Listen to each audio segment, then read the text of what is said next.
They really develop a sense of patience, because when you're working in that type of dangerous environment, you can't rush anything.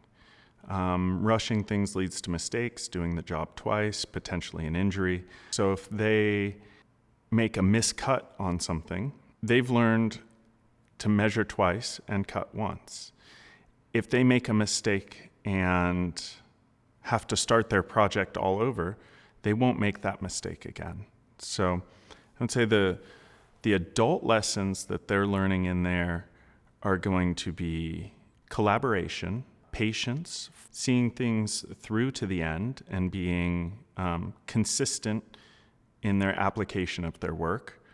They also gain an appreciation for craftsmanship.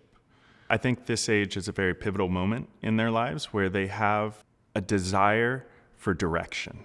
I'd say a lot of them are very passionate, and as a teacher, I can't teach them passion.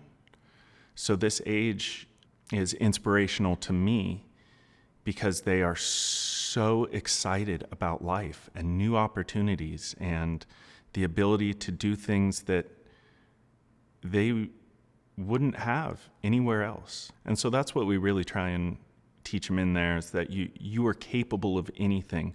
Prove it to yourself.